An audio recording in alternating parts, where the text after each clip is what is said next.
মুবারক করিম একটা বাগানের ম্যানেজার। মালিক বিভিন্ন বাগান বিভিন্ন সময় পরিদর্শন করতে যায়। দীর্ঘদিন পর মালিক মুবারক করিমের বাগানে গেল।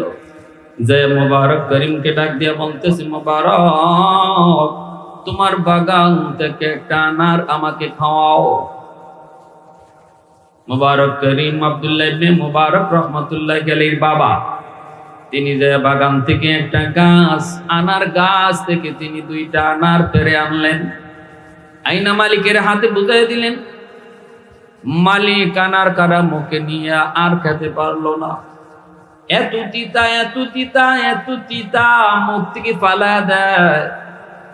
এইবার মালিক জিজ্ঞেস করলি, মুবারক, এতদিন পরে তোমার বাগানে আসলাম, চাইলাম আমি দুইটা আনার, কিন্তু তুমি আমাকে দিলা তিতা তিতা তিতা।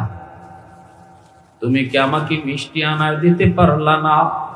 মুবারক করিম বলতেছে, মালিক, খোদার কসম আমি জানি না এই গাছের আনার যে তিতা, এটা আমি জানি না। আল্লাহু আকবার।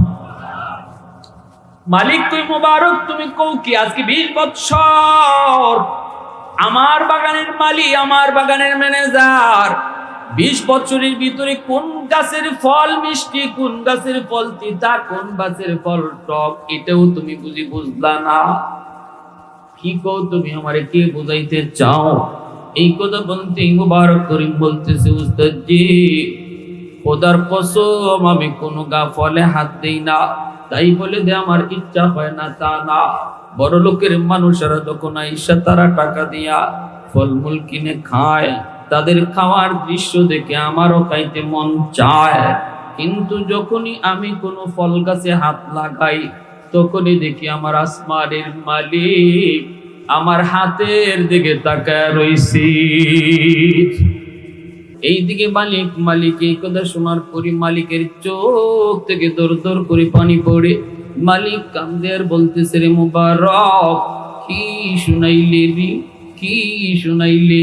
কত বাগানের ভিতরে ঢুকলাম, কত ম্যানেজারকে কত প্রশ্ন করলাম, কতজন আমাকে কত ফল খাওয়াইল, কিন্তু না না, এমন কথা কি শুনাই নাই রে মুবারক। কি শুনাইলে? 20 বছরের ভিতরে তুই আমার কোন আমানতে খেয়ানত করো নাই। ঠিক আছে, আমি তোর উপর খুশি হয়ে আজ তোরে আজাদ করে দিলাম। এই খবর নিয়ে মালিক চলে আসলো বাড়িতে। আয়েশা বিবিকে ডাক দিয়ে বলতেছি, বিবি, ও বিবি, আজকের ঘটনা শোনো। মুবারক আমারে কি শুনাইছে গো?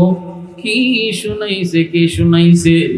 এই ঘটনা শোনানোর উপর মালিক কই, বিবি গো, আমি তো মুবারককে আজাদ করে দিছি। বলা মাত্রই বিবি কান্না শুরু করে দেয়। আর বিবি বলতেছে, মালিক, ও আমার স্বামী, তুমি ভুল করে ফেলেছো, ভুল করে ফেলেছো। কারণ তুমি জানো না গো, তুমি তো জানো না, তারে আজাদ করে দিলে পরে সে তো তোমার বাগান ছেড়ে চলে যাবে, আর তো তুমি তারে পাবা না। কিন্তু আমার মন বলে, আমার মন বলে, এই মুবারকের ইখলাস আর খোদার ভয় তোমার পুরা ব্যবসার পাহারাদারি করছে। তোমার গোটা ব্যবসাটার পাহারাদার ছিল মুবারকের তাকওয়া।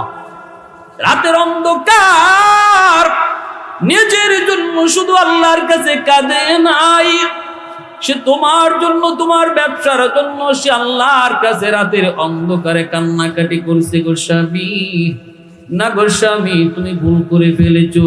এই মুবারককে বিদায় দিলে তোমার ব্যবসায় ধস নামবে, অল্প দিনের ব্যবধানেই তোমার ব্যবসায় লস খাইবা। এতদিন পর্যন্ত তুমি যে ব্যবসায় লাভ করেছো, আমার মন বলে মুবারকের তাকওয়া আর পরহেজগারির কারণে।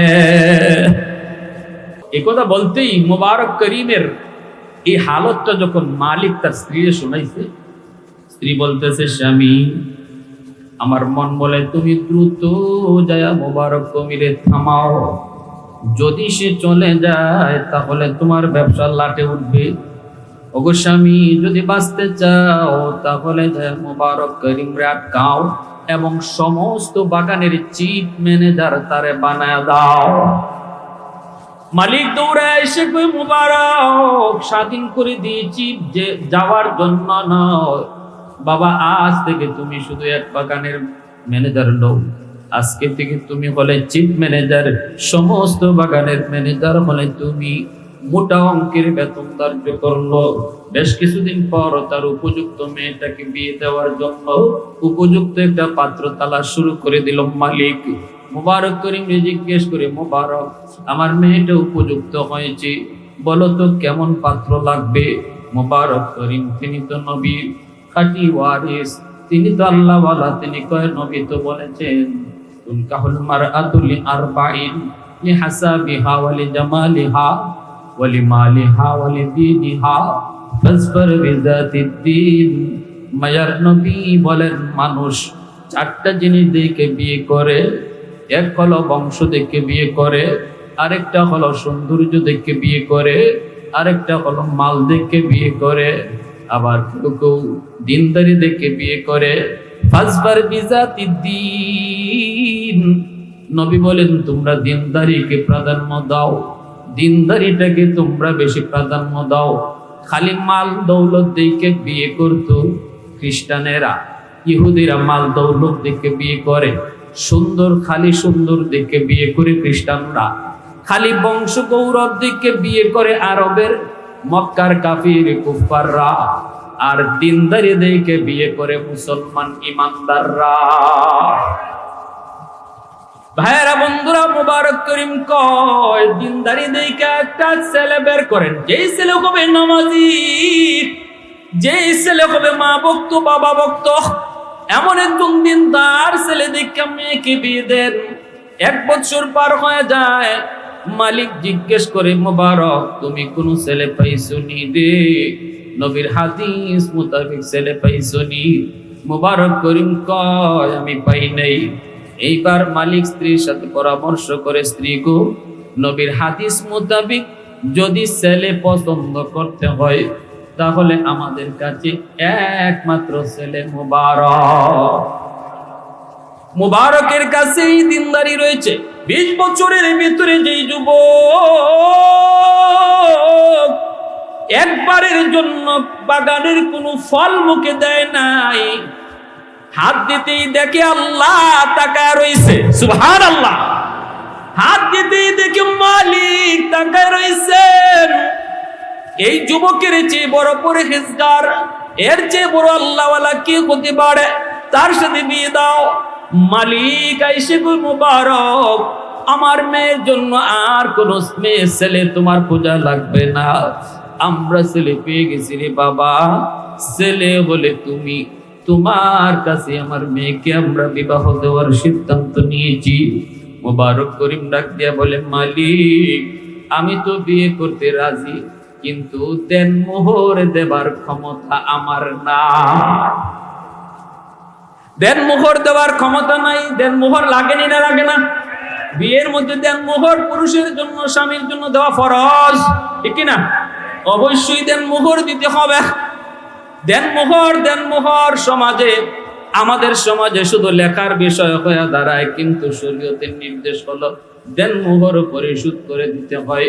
যদি কোনো স্বামী স্ত্রীর দেনমোহর পরিশোধ না করার পর সে মারা যায়, কিয়ামতের ময়দানে তার পরম করম মায়ার এই স্ত্রী হাসরের ময়দানে আল্লাহর আদালতে মামলা দিবে, তার হক নষ্ট করার মামলা দিবে।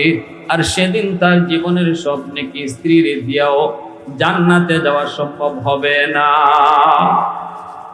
ঠিক না ভাই? তাহলে তিনি বলতেছে আমার দেনমোহর দেওয়া সম্ভব না। মালিক কয়, কে দেনমোহরের চিন্তা করো তুমি, আমার সব সম্পদ তোমার নামে লিখে দিয়ে দিলাম। জুলাইখা ইউসুফ নবীকে বলেছিল, ইউসুফ এমন এক ঘরে তোমাকে প্রবেশ করাইলাম, ভয় নাই, ভয় নাই, কেউ দেখবে না, কেউ দেখবে না। 7টা তালা ভিতরে ঢুকাইলাম, আন্দরের ভিতরে কেউ নাই। ইউসুফ তুমি ভয় পেও না, না না কেউ দেখে না। কিন্তু আল্লাহর পয়গম্বর ইউসুফ আলাইহিস সালাম বলেছিলেন, জুলাইখা কেউ না দেখলেও দেখেন আমার আল্লাহ। এই কথা বলতেই জুলাইখা তার শোকেসের উপরে সাজানো ছিল একটা মূর্তি। এই মূর্তির মুখটাও কাপড় দিয়ে দেবতার মুখটা ঢেকে ফেলেছে জুলাইখা। আর কই এই যে দেখো, খোদায়ও দেখতো না। নাউজুবিল্লাহ। তোমাদের খোদার মুখ ঢাকা যায় কাপড় দিয়া, কিন্তু মুসলমান যারে খোদা কয় তার মুখ ঢাকার ক্ষমতা, আরো জোরে ক্ষমতা কারো আছে? না না না। এই চিন্তাটা মাথার ভিতরে রেখে যে যুবক চলল না, রাতের অন্ধকার জিনা বেবিচারে গেল না। রব্বুল আলামিন কয়, তোমার দুনিয়ার জীবনে কখনো কখনো বিপদ আসবে, কখনো কখনো তোমার জীবনে মুসিবত আসবে। এটা দুনিয়ার বৈশিষ্ট্য। বান্দা, যদি তুমি ওই রকম মুত্তাকি নিজেরে বানায় চলতে পারো, চেয়ারম্যান হয়তো কখনো গম চুরি তুমি করো না, কারণ গম চুরির সুযোগ ছিল, এরপরও করো নাই। জনগণ দেখে না, দেখেন কে? মেম্বার হয়ে টিন চুরির সুযোগ ছিল, এমপি হইয়া রাস্তার টাকা মাইরা খাওয়ার সুযোগ ছিল, এরপরও তুমি করো নাই। জনগণের সম্পদ আমি খাইতে পারবো, জনগণ দেখবে না, সরকারও টের পাবে না, প্রশাসনও দেখবে না, কিন্তু তোমার অন্তরে আমি মাওলার ভয় ছিল। আল্লাহ তো দেখতেছেন, আমার খালিক মালিক তিনি তো সব দেখেন। এই ভয়ে তুমি যখন নিজের হাতকে হারাম থেকে বাঁচায় রাখছো, আমি আল্লাহ তোমার বিপদের সময় একটা দুইটা নয়, অগণিত পথ তোমার উদ্ধারের বের করে দিব। আলহামদুলিমান কদ্দারা খাইরাও ওয়া খাবালা। প্রশংসা করব কার? আওয়াজ আসতে হয়েছে, একটু জোরে বলেন কার? আওয়াজ আরো জোরে। প্রশংসা কার? আলহামদুলিমান কদ্দারা খাইরাও ওয়া খাবালা ওয়া শুকরু লিমান সাওয়ারা হুসনাও ওয়া জামালা ফরদুন সামাদুন আন সিফাতিন খালকি বারিউন রব্বুন আযালিয়ুন খালাকাল খালকা কামালা লা জিদ্দা ওয়ালা নিদ্দা ওয়ালা হাদ্দা লিমাওলা লা জিদ্দা ওয়ালা নিদ্দা ওয়ালা হাদ্দা লিমাওলা আল আনা কামা কানা ওয়ালাম ইয়ালকা যাওয়ালা আল আনা কামা কানা ওয়ালাম ইয়ালকা যাওয়ালা লা মিসলা ওয়ালা সাওয়ারা মিসলাহু ওয়া নাযীরা মান ক্বালা সিওয়া যালিকা ক্বাদ ক্বালা মুহালা মান ক্বালা সিওয়া যালিকা ক্বাদ ক্বালা মুহালা। একটু জোরে সুরে বলেন আল্লাহু আকবার। শয়তান কয়, মালিক লক্ষ লক্ষ বছর তোমার সেজদা দিলাম, ও মালিক আজকে জাহান্নাম থেকে তুমি আমাকে বের করে দিয়েছো, বিনিময়ে কি কিছুই পাইবো না? আমার এতগুলি সেজদা, জমিনের ভিতরে এমন কোন জায়গা নাই যেই জায়গায় আমি ইবলিস তোমাকে সেজদা করি নাই। আমার নাম হয়ে গেল সাজ্জাদ। ও মালিক, এতগুলি সেজদার বিনিময়ে কি আমি কিছু পাবো না? আল্লাহ বলেন, অবশ্যই তুমি বিনিময় পাবে। একবারও যদি আমি আল্লাহকে কেউ সেজদা দেয়, সাজদাতুন খায়রুম মিনাদ দুনিয়া ওয়া মা ফিহা, আসমান জমিনের ভিতরে যত যা কিছু আছে সব কিছু যদি এক পাল্লায় রেখে দেওয়া হয়, আর আমার বান্দার একটা সাজদা এক পাল্লায় রাখা হয়, আল্লাহ বলেন সাজদার পাল্লা ভারী হয়ে যায়। অতএব তুমি যে এতগুলি সাজদা দিয়েছো, বিনিময় আমি তোমাকে বিনিময় সারা দিব না, অবশ্যই তুমি বিনিময় পাবা, এর প্রতিদান তুমি পাবা। কি তুমি চাও তুমি বলো, আমি আল্লাহ আজ তুমি যা চাইবা তোমাকে সব দিব। তবে দুইটা জিনিস সারা, দুইটা জিনিস ব্যতীত। এক নাম্বার হলো মাফ। তুমি যদি কও মালিক আমাকে তুমি মাফ করে দাও, আমি তোমাকে মাফ করবো না। দুই নম্বর হলো তুমি যদি আমার কাছে জান্নাত চাও, জান্নাত আমি তোমাকে দিব না, এই দুইটা জিনিস ছাড়া তুমি যা চাইবা তোমাকে তা দিব। এই কথা বলতে ইবলিস কয়, তাহলে আমাকে এমন এক হায়াত দাও, পৃথিবীর শেষ মানুষটা পর্যন্ত আমার লম্বা হায়াত তুমি দাও। আল্লাহ পাক রব্বুল আলামিন কয়, ইন্নাকা লামিনাল মুনজারিন, তোমার প্রস্তাব গ্রান্টেড, তোমাকে লম্বা হায়াত দেওয়া হলো। ইবলিসকে আল্লাহ জিজ্ঞেস করে, ইবলিস কেন তুমি এত লম্বা হায়াত চেয়েছো? কয়, মালিক লম্বা হায়াত দিয়েছো, আর একটা পাওয়ার তুমি আমাকে দাও। আল্লাহ পাক বলে, কোন পাওয়ার? কয়, পাওয়ার হলো তোমার বান্দা বান্দির রগ রেশায় ঢোকা। আল্লাহ কয়, দিলাম। কেন? কয়, যেই মানুষের কারণে আজকে আমি জাহান্নামী হয়েছি, এই মানুষ একজনকেও আমি জান্নাতে যাইতে দিব না, ওদেরকে লইয়া আমি জাহান্নামে যাব। নাউজুবিল্লাহ। জোরে কও। আদমকে সেজদা না দেওয়ার অপরাধী তো আজকে আমি জাহান্নামী। তো ঠিক আছে, এই বনি আদম কেমনে জান্নাতে যায় আমি ইবলিস দেখবো। সুম্মা লাআতিয়ান্নাহুম মিন বাইনি আইদিহিম ওয়া মিন খালফিহিম ওয়া আন শামাইলিহিম। শয়তান কয়, তার ডানে বামে সামনে পিছনে আমি ষড়যন্ত্রের জাল বিছায় রাখবো। জাল, ষড়যন্ত্রের জাল আমি ডানে বামে সামনে পিছনে বিছায় রাখবো। যাবে তোমার বান্দা বান্দি কোন দিকে? আল্লাহ পাক কয়, ইল্লা ইবাদাকা মিনহুমুল মুখলাসিন, কিন্তু তুইও জেনে রাখ, আমার যে বান্দার অন্তরে ইখলাস থাকবে, আমার যে বান্দা মুখলেস হবে, তার কোনো ক্ষতি তুই করতে পারবি না, কোনো অসওয়াসাই কোনো কাম হবে না। ইখলাস কাকে বলে রে ভাই? নবী বলেন, ইন্নাকা লান তারা। আল্লাহ নবী বলেন, ইখলাস বলা হয় তুমি এমন ভাবে ইবাদত করো, এমন ভাবে ইবাদত করো যেন আল্লাহ তোমাকে দেখেন। ফা ইল্লাম তাকুন তারা ফা ইন্নাহু ইয়ারাক, যদি তুমি আল্লাহকে না দেখো আল্লাহ আমাকে দেখেন। এই চিন্তা নিয়ে যেই মানুষটা চলে, নবী বলেন তার ভিতরে ইখলাস আছে, আর শয়তান তারে হাজার ষড়যন্ত্র করেও ক্ষতি করতে পারবে না। আল্লাহ আমাকে দেখেন, আল্লাহ আমাকে দেখেন, আল্লাহ আমাকে দেখেন, এই মনের ভিতরে, যার ভিতরে ইচ্ছা থাকবে, যার দিলের ভিতরে এই ধরনের ইয়াকিন থাকবে, চলার পথের গতি যার এমন হয়, মায়ার নবী দয়ার নবী বলেন তার নাম হলো মুখলিস। আল্লাহ বলেন সে ইবলিসের ষড়যন্ত্র থেকে বেঁচে গেল। ভাইরে, এ ভাই, একটা ঘটনা বলি, আল্লাহ আমাকে দেখেন, এই চিন্তা দিলের ভিতরে থাকলে মানুষ কত পরিবর্তন হয়। এই চিন্তা যদি দিলের ভিতরে আমি জাগ্রত করতে পারি, রে আল্লাহর গোলাম, আমার দ্বারা কখনো মানুষের আড়ালেও অন্যায় হবে। মুবারক করিম একটা বাগানের ম্যানেজার, মালিক বিভিন্ন বাগান বিভিন্ন সময় পরিদর্শন করতে যায়। দীর্ঘদিন পর মালিক মুবারক করিমের বাগানে গেল, যে মুবারক করিমকে ডাক দিয়ে বলতেছে, মুবারক, তোমার বাগান থেকে একটা আনার আমাকে খাওয়াও।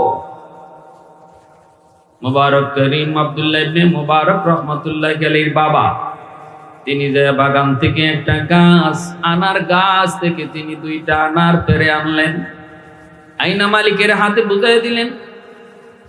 মালিক আনার কারা মুখে নিয়ে আর খেতে পারলো না। এত তিতা, এত তিতা, এত তিতা, মুখ থেকে ফালা দেয়। এইবার মালিক জিজ্ঞেস করলি, মুবারক, এতদিন পরে তোমার বাগানে আসলাম, চাইলাম আমি দুইটা আনার, কিন্তু তুমি আমাকে দিলা তিতা তিতা তিতা। তুমি কি আমাকে মিষ্টি আনার দিতে পারলা না? মুবারক করিম বলতেছে, মালিক, খোদার কসম আমি জানি না এই গাছের আনার যে তিতা, এটা আমি জানি না। আল্লাহু আকবার। মালিক তুই মুবারক, তুমি কও কি? আজকে 20 বছর আমার বাগানের মালিক, আমার বাগানের ম্যানেজার, 20 বছরের ভিতরে কোন গাছের ফল মিষ্টি, কোন গাছের ফল তিতা, কোন গাছের ফল টক, এটাও তুমি বুঝলা না। কি কও তুমি? আমারে কে বুঝাইতে চাও? এই কথা বলতে মুবারক করিম বলতেছে, উস্তাদ জি, খোদার কসম আমি কোনো ফলে হাত দেই না, তাই বলে যে আমার ইচ্ছা হয় না তা না। বড় লোকের মানুষেরা যখন আইসা তারা টাকা দিয়া ফলমূল কিনে খায়, তাদের খাওয়ার দৃশ্য দেখে আমারও খাইতে মন চায়, কিন্তু যখনই আমি কোনো ফল গাছে হাত লাগাই তখনই দেখি আমার আসমানের মালিক আমার হাতের দিকে তাকায় রইছি। যখনই আমি ফল গাছে কোনো ফলে হাত লাগাই তখনই দেখি আসমানের মালিক আমার দিকে তাকায় রইছেন। সাথে সাথে আমি হাতটা ফিরে নেই, সাথে সাথে আমি হাতটা ফিরে নেই, আর ফল খেতে পারি না, কারণ ফলগুলি আপনার। আমার কাছে এই বাগানটা রাখা আমানত, আমানতে খেয়ানত করা যায় না। যার মধ্যে আমানতদারি নেই তার মধ্যে ঈমান নাই। নবী বলেন লা ঈমান লিমাল্লাহ আমানাতাল্লাহ, লা ঈমান লিমাল্লাহ আমানাতাল্লাহ। যার ভিতরে আমানতদারি নাই তার ঈমান নাই। জনগণের অনেক সম্পদ, দায়িত্বশীল মেম্বার, চেয়ারম্যান, এমপির কাছে আমানত আছে না নাই? আল্লাহ নবী বলেন আমানতে যে খেয়ানত করে তার ঈমান নাই, ঈমান নাই। নাউজুবিল্লাহ, জোরে কর ঈমান নাই, ঈমান নাই। আমানতদারি যে রক্ষা করে কিয়ামতের ময়দানে আল্লাহ বিশেষ পুরস্কারে তাদেরকে পুরস্কৃত করবে। কিন্তু যদি আমানতে খেয়ানত করে, নবী বলেন মরবার সময় তার বেঈমান হয়ে মরবার সম্ভাবনা বেশি থাকে। গম চুরি করার অভ্যাস যার বেশি থাকবে, বেঈমান হইয়া মরবার সম্ভাবনা তার বেশি থাকবে। তিন চুরি করার অভ্যাস যার থাকবে, বেঈমান হইয়া মরবার অভ্যাস তার থাকবে। রাস্তার টাকা মাইরা খাওয়ার অভ্যাস যার থাকবে, বেঈমান হইয়া মরবার সম্ভাবনা তার বেশি থাকবে। আমি মৌলবীর কথা নাকি নবীর কথা? আরে হুজুর বলেন কার? মায়ার নবী বলেছেন, মায়ার নবী। এজন্য ভাই মনে রাখবা, দায়িত্ব বহুত বড়, আল্লাহর পক্ষ থেকে নিয়ামত। দায়িত্ব বহুত বড় নিয়ামত, আল্লাহ সবাইকে দেয় না। মাঝে মাঝে দায়িত্ব দিয়ে আল্লাহ কাউকে পরীক্ষা নেয়, ঠিক কিনা? আমানতদারি রক্ষা হয় কি হয় না? সম্পদ দিয়ে আল্লাহ ধনীদেরকে পরীক্ষা নেয়, দায়িত্ব দিয়ে আল্লাহ এমপির পরীক্ষা নেয়। এমনি ভাবে মাঝে মাঝে গরিবরে আল্লাহ পাক বিপদে ফেলে ও বিপদে পরীক্ষা নেয়। আমরা সবাই দুনিয়া নামক এই পরীক্ষার হলে পরীক্ষায় আছি। সবাই পরীক্ষার হলে, ধনীও পরীক্ষা দেয়, গরিবও পরীক্ষা দেয়, মেম্বারও পরীক্ষা দেয়, জনগণও পরীক্ষা দেয়, কিন্তু এক একজনের প্রশ্ন এক এক রকম, ঠিক কিনা? গরিবের প্রশ্ন হলো সবর করে কি করে না, সবর করে কি করে না, বিপদের সময় সে সবর করে কি করে না। ধনীর উপরে পরীক্ষা হলো ধন সম্পদের হক আদায় করে কি করে না। দায়িত্বশীল মেম্বার, চেয়ারম্যানের উপরে পরীক্ষা হলো আমানতদারি রক্ষা করে কি করে না, ঠিক কিনা ভাই? ভাইয়েরা, বন্ধুরা, মুবারক করিম তিনি বলেন, উস্তাদজি খোদার কসম, মন যে চায় না এমন না, এমন না, এমন না।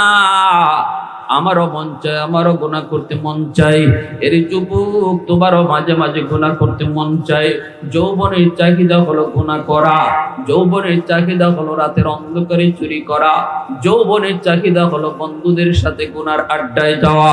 এটা যৌবন মানুষকে পাগলা গোরার মতো দৌড়ায়। কিন্তু মালিক ডাক দিয়া বলেন, যুবক রে, ওই যৌবনের পাগলামি যদি তুমি না করো, তুমি যদি পাগলা গোলার লাগাম টেনে ধরো, যৌবনে যদি তোমাকে মসজিদে পাওয়া যায়, যৌবনে যদি আল্লাহর ভয় অন্তরে নিয়ে চলা শিখে যাও, যৌবনে যদি দাওয়াতে তাবলীগের সময় লাগাও, যৌবনে যদি মাথায় টুপি পাওয়া যায়, যৌবনে যদি তোমার মুখে দাড়ি দেখা যায়, যৌবনে যদি মুরব্বীদের শ্রদ্ধা করতে পাওয়া যায়, যৌবনে যদি বাপ মার সেবা করতে দেখা যায়, রব্বুল আলামিন তিনি বলেন, ইল্লাল্লাযীনা আমানু ওয়া আমিলুস সালিহাত ফালাহুম আজরুন গায়রু মামনুন। তুমি যখন বৃদ্ধ হবা, আমি আল্লাহ যৌবনের সব আমল বৃদ্ধ বয়সে ঘরে বসায় বসায় আমল নামায় দান করব। ইবাদতের পেনশন, ইবাদতের পেনশন আল্লাহ দান করবেন। যেই যুবককে যৌবনে মসজিদে পাওয়া যাবে, যেই যুবককে যৌবনে ভালো কাজে দেখা যাবে, কোরআন তেলাওয়াতে পাওয়া যাবে, যেই যুবককে মুরব্বীদের সেবা করতে দেখা যাবে, শ্রদ্ধা করতে দেখা যাবে, ওই যুবক বৃদ্ধ বয়সে যখন মসজিদে যেতে পারবে না, তার কোমরে ব্যথা, হাঁটুতে ব্যথা, টক টক টক টক করে করে বান্দা মসজিদে আওয়ার চেষ্টা করে কিন্তু পারে না, মাথা ঘোরায়, ঘরের মধ্যেই নামাজ আদায় করে নেয়, মসজিদের দিকে তাকায় তাকায় চোখের পানি ধরায়।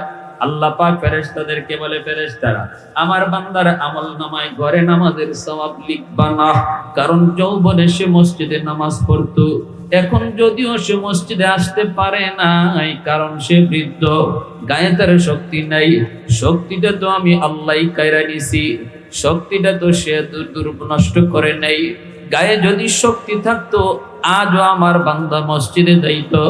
অতএব যদিও বান্দা ঘরে একা একা নামাজ পড়ে, তবুও তার আমল নামায় মসজিদের জামাতের সওয়াব লিখে দাও। কোরআন তেলাওয়াতের আমল, কোরআন তেলাওয়াতের আমল, ফজরের পরে আল্লাহর বান্দা রেগুলার কোরআন তেলাওয়াত করতো, দাইমি আমল, দাইমি আমল। এখন সে বৃদ্ধ, চোখে দেখে না, কোরআন তেলাওয়াত পারে না। আল্লাহ পাক ফেরেশতাদেরকে বলে, সূরাতুত তিনের তাফসীর খুলে দেখেন, আল্লাহ পাক রব্বুল আলামিন বলেন, ইল্লাল্লাযীনা আমানু ওয়া আমিলুস সালিহাত ফালাহুম আজরুন গায়রু মামনুন। যৌবনের কোন আমল আমি আল্লাহ আটকায় রাখি না, বৃদ্ধ বয়সে জারি রাখি, জারি। তিলাওয়াত করার অভ্যাস ছিল তার যৌবনে, তিলাওয়াত করার অভ্যাস ছিল তার চোখে যতদিন পাওয়ার ছিল, এখন তার চোখে পাওয়ার নাই। রব্বুল আলামিন ফেরেশতাদেরকে বলেন, ফেরেশতারা আমার বান্দা যদিও এখন তিলাওয়াত করতে পারে না, তবুও তার আমলনামায় কোরআন তেলাওয়াতের সওয়াব লিখে দাও। এ যুবক, হাতে ধরি বলি, পায়ে ধরি বলি, রে যুবক, এই যৌবনটা আল্লাহর কাছে কত দামি, তোমারে আল্লাহ কত মায়া করে, কত মায়া করে। একজন বৃদ্ধ মানুষের সেজদা আর একজন যুবকের সেজদা এক হতে পারে না, ঠিক কিনা? লা ওয়ারআকাল কাফি। মায়ার নবী বলেন, যে মানুষটার সুযোগ ছিল অন্যায় করার, এরপরও করে না আল্লাহর ভয়ে, তোমরা মনে রাখবা সে তোমাদের মধ্যে আল্লাহর ওলি হয়ে গেছে। যে যুবকের শক্তি ছিল মসজিদে না আইয়া বন্ধুদের সাথে গুনার আয়োজনে যাওয়ার, যাত্রার প্যান্ডেলে যাওয়ার, ওয়াজের মাহফিলে না আইসা গানের আসর তৈরি করার ক্ষমতা ছিল, পাওয়ার ছিল, শক্তিও ছিল, এরপরও করে না, এরপরও করে না। কয় না, আমার আল্লাহকে আমি ভয় পাই, আমার জীবনের প্রতিটা কাজের হিসাব আমার আল্লাহর সামনে আমাকে দিতে হবে, এই ভয়ে যুবক অন্যায় করে না।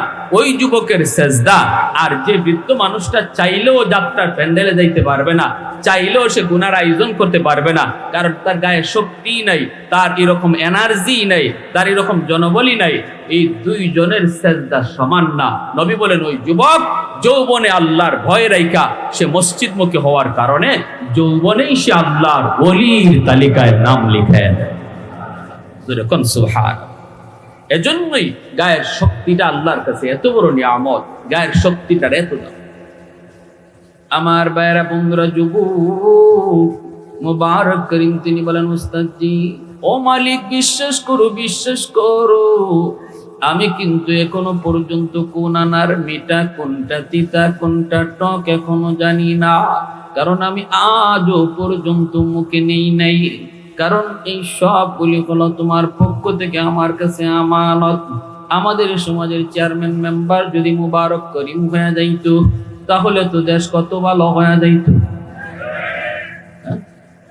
কি কর, সব যদি মুবারক করিম হয়ে যাইতো, কিন্তু আমাদের দেশের মুবারক করিমরা আনার একটা দুইটা খায় না, খাইলে গাছ খাইলে। মুবারক করিম আনারে হাত দেয় না। আমাদের দেশের দায়িত্বশীলরাও আনার খায় না। কি কর, আনার খায় না। যদি ভাই আল্লাহর গোলাম এইভাবে যদি চলতো সকলে সমাজ সুন্দর হয়ে যাইত। এইদিকে মালিক এই কথা শোনার পরে মালিকের চোখ থেকে দর দর করে পানি পড়ে। মালিক কান্দে আর বলতেছে, রে মুবারক, কি শুনাইলে রে, কি শুনাইলে?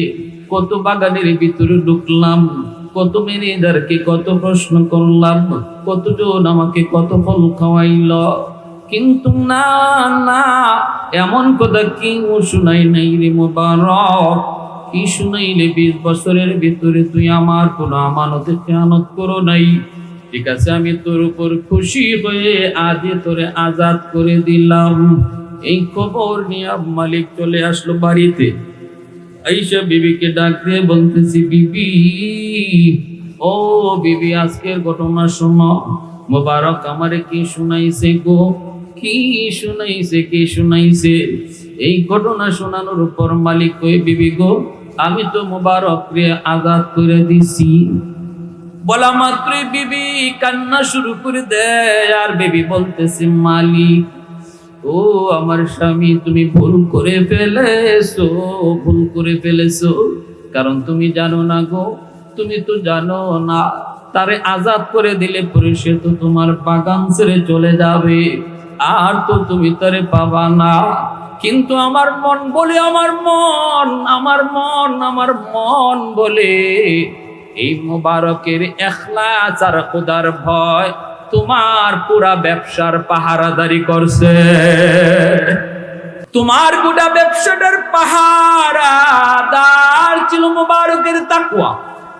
রাতের অন্ধকার নিজের জন্য শুধু আল্লাহর কাছে কাঁদে নাই, সে তোমার জন্য, তোমার ব্যবসার জন্য সে আল্লাহর কাছে রাতের অন্ধকারে কান্নাকাটি করছে। গো স্বামী, না গো স্বামী, তুমি ভুল করে ফেলেছো।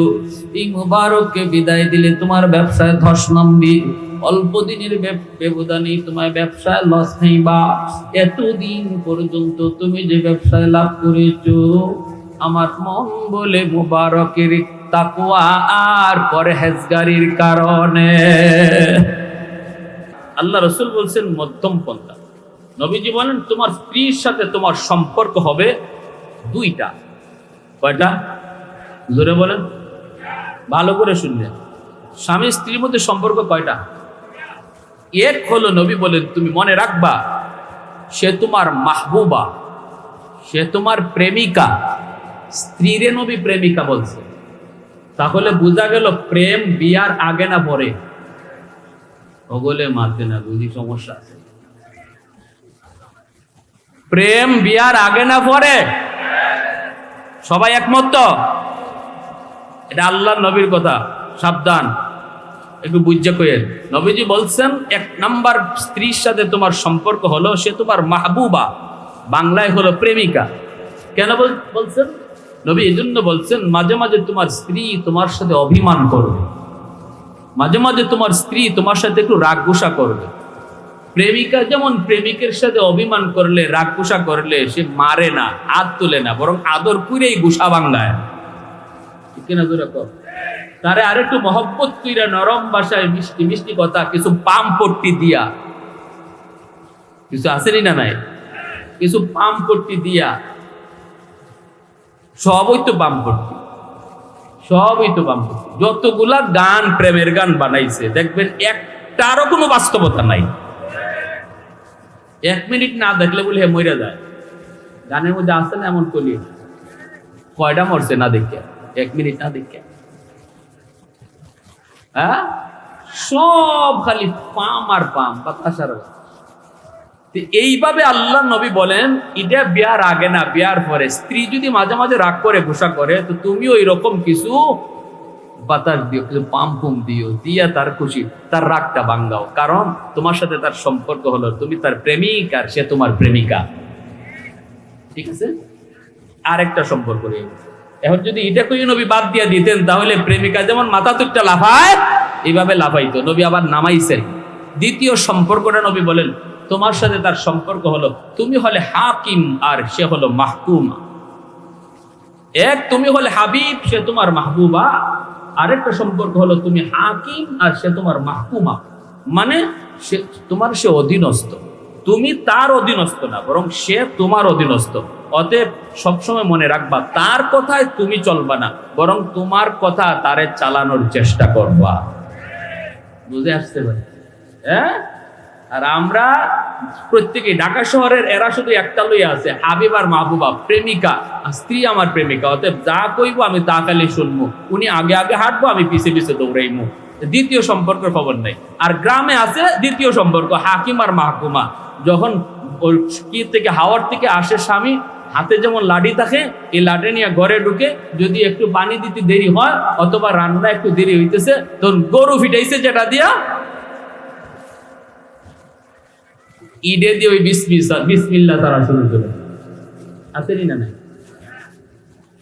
হ্যাঁ, ছোট্ট একটা মজাক কর্ম ঘটনা বলবো, একটা কিচ্ছার মতো আর কি বলবো।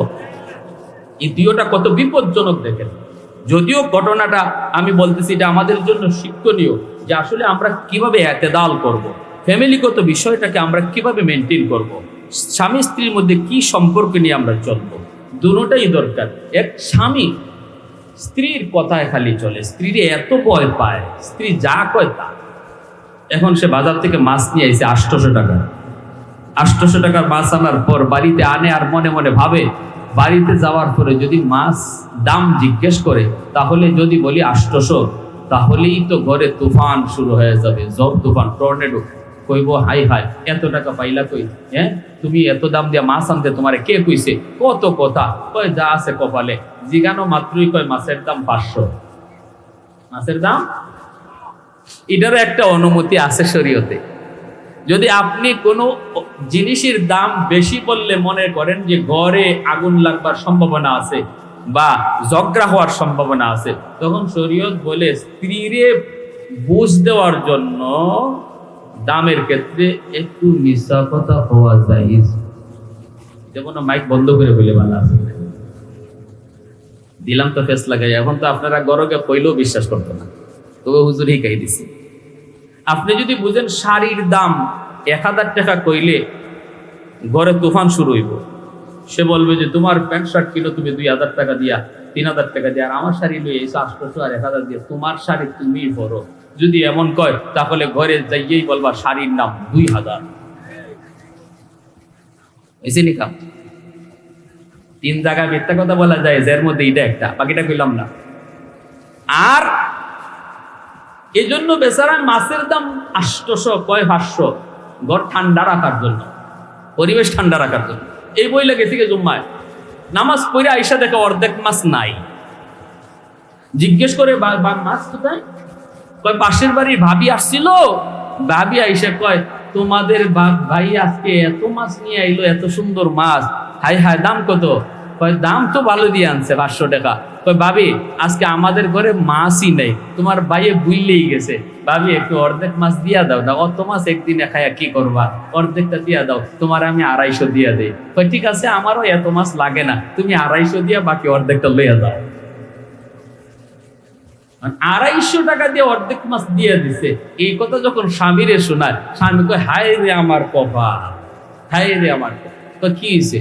কি হয়েছে আর কইও না, তুমি তো দিলা আমারে 250 লস করে। কি? মাছের দাম তো 800। তুমি আমার 500 কইছো? তোমার ডরে, তোমার ডরে, তোমার ডরে। উস্তাদে হাসা কথা, কোনো হাসা কথা কওয়া যায় না, কোনো সত্য কথা কওয়া যায় না, উঠতে তো লাভ নেই। এই ডরে কইছিলাম 500, হইছে নি লস। তো এইরকম ভাবে যে সমস্ত স্বামীরা স্ত্রীরে এরকম সবসময় লাঠির আগায় রাখবেন, ঘরে গিয়া দেখবেন মাঝে মাঝে 250 করে 300 করে নাই। আরেক গ্রামের এলাকায় স্ত্রী স্বামীরে মানে আজরাইলের মতো ভয় পায়, কিছু থেকে কিছু হইলেই লাঠি।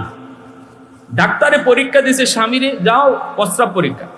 সে প্রস্রাব কইরা বোতলের মধ্যে বাথরুমে রাখছে স্বামী, সকালবেলা ডাক্তারের কাছে নিয়ে যাবে, টেস্ট করবে। এই ফাঁকে স্ত্রী বাথরুমে ঢুকছে আর পা লাগিয়া তার বোতলে প্রস্রাব করে গেছে। এখন তো মহিলা ভয়ে অস্থির, হাই হাই হাই হাই রে, কি করলাম রে, আমার যে জামাই জামাই, ওরে বাপরে, যদি তোমার প্রস্রাব ফালাই দিছি, আবার একটু প্রস্রাব করে রাখো, এটা তো মানতই না, বরং লাঠিও আমার পিড অফ করতে পারে। তার দরকার নাই পেস লাগাইবার, আমার প্রস্রাব ঢুকাই পারে। এখন তো সকালে গেছি প্রস্তাব পরীক্ষা করার জন্য, রিপোর্ট দেওয়ার পর ডাক্তারে একবার রিপোর্টের দিকে তাকায় আর একবার তার চেহারার দিকে তাকায়, বড় বড় চোখে তাকায়। কয় স্যার আপনি আমার দিকে এইভাবে তাকাইতেছেন, রিপোর্টে কি কয় আমি বাঁচবো না মরবো স্যার? কয় বাঁচবাই না মরবাই এটা তো আমার চিন্তাই, আমি ভাবতেছি তুমি বেটা না তুমি বেটি। কয় স্যার কি হয়েছে স্যার? তো কি হয়েছে আর কি? আমার রিপোর্টে কয় তোমার পেটে 7 মাসের বাচ্চা। তো আমি দেখতেছি তুমি বেটা না বেটি, 7 মাসের বাচ্চা হইলে তো বেটি হওয়ার কথা, সেরাই তো হয় বেটা। এতদিন গেল একবার একদিন আইসা আরেকবার। এই যে এখানে একটা ফেস লাগলো, এটাও কেন? ওই যারা স্ত্রীরে সব সময় এরকম ভাবে লাঠি লাগায় রাখছেন, মাঝে মাঝে পেটে বাচ্চাও নেওয়ার লাগতে পারে, সাবধান করে দিলাম। তাহলে এটাও চলবে না। ও শহরের পিছে পিছে স্ত্রী পিছে পিছে হাঁটা আর স্ত্রীর কথায় সংসার চলা, এটাও চলবে না। নবী বলেন সম্পর্ক দুইটা, এক হলো হাবিব আর মাহবুবার, আরেক হলো হাকিম আর মাহকুমার। এই দুই সম্পর্ক চলবে। এই কথা বলতেই মুবারক করিমের এই হালতটা যখন মালিক তার স্ত্রীরে শোনাইছে, স্ত্রী বলতেছে স্বামী আমার মন বলে তুমি দ্রুত যায়া মুবারক করিমের থামাও, যদি সে চলে যায় তাহলে তোমার ব্যবসা লাটে উঠবে। ওগো স্বামী যদি বাঁচতে চাও তাহলে মুবারক করিমরে আটকাও এবং সমস্ত বাগানের চিফ ম্যানেজার তারে বানায় দাও। মালিক দৌড়ে এসে কই মুবারক স্বাধীন করে দিয়েছি, যে যাওয়ার জন্য নয় বাবা, আজ থেকে তুমি শুধু এক বাগানের ম্যানেজার নও, আজকে থেকে তুমি হলে চিফ ম্যানেজার, সমস্ত বাগানের ম্যানেজার হলে তুমি। মোটা অঙ্কের বেতন ধার্য করলো। বেশ কিছুদিন পর তার উপযুক্ত মেয়েটাকে বিয়ে দেওয়ার জন্য উপযুক্ত একটা পাত্র তালাশ শুরু করে দিল মালিক। মুবারক করিমকে জিজ্ঞেস করে, মুবারক আমার মেয়েটা উপযুক্ত হয়েছে, বলো তো কেমন পাত্র লাগবে? মুবারক করিম তিনি তো নবীর খাঁটি ওয়ারিস, তিনি তো আল্লাহওয়ালা, তিনি কয় নবী তো বলেছেন তুনকাহুল মারআতু লিআরবাইন লিহাসাবিহা ওয়া লিজামালিহা ওয়া লিমালিহা ওয়া লিদীনিহা ফাসফার বিযাতিদ্দীন। মায়ার নবী বলেন মানুষ 4টা জিনিস দেখে বিয়ে করে, এক হলো বংশ দেখে বিয়ে করে, আরেকটা হলো সৌন্দর্য দেখে বিয়ে করে, আরেকটা হলো মাল দেখে বিয়ে করে, আবার কেউ কেউ দিনদারি দেখে বিয়ে করে। ফাসফার বিযাতিদ্দীন, নবী বলেন তোমরা দিনদারিকে প্রাধান্য দাও, দিনদারিটাকে তোমরা বেশি প্রাধান্য দাও। খালি মাল দৌলত দেখে বিয়ে করতো খ্রিস্টানেরা, ইহুদিরা মাল দৌলত দেখে বিয়ে করে, সুন্দর খালি সুন্দর দেখে বিয়ে করে খ্রিস্টানরা, খালি বংশ গৌরব দেখে বিয়ে করে আরবের মক্কার কাফির কুফাররা, আর দিনদারি দেখে বিয়ে করে মুসলমান ইমানদাররা। ভাইরা বন্ধুরা, মুবারক করিম কয় দিনদারি দেখে একটা ছেলে বের করেন, যেই ছেলে হবে নামাজি, যেই ছেলে হবে মা ভক্ত বাবা ভক্ত, এমন একজন দিনদার ছেলে দেখে মেয়েকে বিয়ে দেন। 1 বছর পার হয়ে যায়, মালিক জিজ্ঞেস করে মুবারক তুমি কোন ছেলে পাইছো নি রে? নবীর হাদিস মোতাবেক ছেলে পাইছো নি? মুবারক করিম কয় আমি পাই নাই। এইবার মালিক স্ত্রীর সাথে পরামর্শ করে, স্ত্রী গো নবীর হাদিস মোতাবেক যদি ছেলে পছন্দ করতে হয় তাহলে আমাদের কাছে একমাত্র ছেলে মুবারক। মুবারকের কাছে এই দিনদারি রয়েছে। 20 বছরের ভিতরে যেই যুবক একবারের জন্য বাগানের কোনো ফল মুখে দেয় নাই, হাত দিতেই দেখে আল্লাহ তাকায় রয়েছে, সুবহানাল্লাহ, হাত দিতেই দেখে মালিক তাকায় রয়েছেন। এই যুবকের চেয়ে বড় পরহেজগার, এর চেয়ে বড় আল্লাহওয়ালা কে হতে পারে? তার সাথে বিয়ে দাও। মালিক আইসে কই মুবারক আমার মেয়ের জন্য আর কোন মেয়ে ছেলে তোমার পূজা লাগবে না, আমরা ছেলে পেয়ে গেছি রে বাবা, ছেলে হলে তুমি, তোমার কাছে আমার মেয়েকে আমরা বিবাহ দেওয়ার সিদ্ধান্ত নিয়েছি। মোবারক করিম ডাক দিয়া বলে, মালিক আমি তো বিয়ে করতে রাজি, কিন্তু দেনমোহর দেবার ক্ষমতা আমার না। দেনমোহর দেওয়ার ক্ষমতা নাই। দেনমোহর লাগেনি না লাগে না? বিয়ের মধ্যে দেনমোহর পুরুষের জন্য, স্বামীর জন্য দেওয়া ফরজ, ঠিক না? অবশ্যই দেনমোহর দিতে হবে। দেনমোহর সমাজে, আমাদের সমাজে শুধু লেখার বিষয় হয়ে দাঁড়ায়, কিন্তু শরীয়তের নির্দেশ হলো দেনমোহর পরিশোধ করে দিতে হয়। যদি কোনো স্বামী স্ত্রীর দেনমোহর পরিশোধ না করার পর সে মারা যায়, কিয়ামতের ময়দানে তার পরম করম মায়ার এই স্ত্রী হাসরের ময়দানে আল্লাহর আদালতে মামলা দিবে, তার হক নষ্ট করার মামলা দিবে। আর সেদিন তার জীবনের সব নেকি স্ত্রীর দিয়াও জান্নাতে যাওয়া সম্ভব হবে না, ঠিক না ভাই? তাহলে তিনি বলতেছে আমার দেনমোহর দেওয়া সম্ভব না। মালিক কয়, কে দেনমোহরের চিন্তা করো তুমি? আমার সব সম্পদ তোমার নামে লিখে দিয়ে দিলাম। ছেলে যদি, পাত্র যদি দেনমোহর দেওয়ার ক্ষমতা না থাকে, এর বিধান আল্লাহ জানাইছেন। এর বিধান আল্লাহ জানাইছেন, হ্যাঁ, যে তুমি একটা ব্যবস্থা করো। ছেলের জন্য যদি দেনমোহর দেওয়ার ব্যবস্থা না থাকে, আল্লাহ এর বিধান জানাইছেন, তুমি সাহায্য চাও। কিন্তু আমাদের সমাজে দেখি উল্টা। আমাদের সমাজে যত মানুষ মসজিদে দাঁড়ায় সাহায্য চায়, সব হলো মেয়ের বাপ, ঠিক না? আল্লাহ কিছু ছেলের বাপে যদি ছেলের বিয়া করানোর সময় মোহর দেওয়ার ক্ষমতা না থাকে, তাহলে সে মানুষের কাছে সাহায্য চাইতো, অথবা তার বিকল্প ব্যবস্থা করত, অথবা বাদী বিয়ে করত। কিন্তু আমরা দেখি আজকে মেয়ের বাপে সাহায্য চায়, যেখানে মেয়ের বিয়া দেওয়ার ব্যাপারে কোরআনে কোনো খরচের কথাই উল্লেখ করা হয় নাই, এমনকি বরযাত্রীরা পর্যন্ত শরীয়তে জায়েজ নাই, ঠিক কিনা? এটা আওয়াজ আসতে হইব, আমি জানি না, যতই কোন এটা আওয়াজ আসতে হইব। 500-600 লোক লিয়ে বরযাত্রী যাইবেন, কত ইচ্ছা মনের, হুজুর এটা আবার কি ওয়াজ শুরু করলো, বরযাত্রী যাও দেব না। শরীয়তে কয় শুধু ছেলে খাওয়াইব, তার বাড়িতে যার নাম, যেটার নাম হলো ওলিমা, বিয়ার পরের দিন। মোবারক করিমের বাপ কয়, বাবা কে দেন মোহরের চিন্তা করো, আমার সমস্ত বাগান তোমার দিয়ে দিলাম।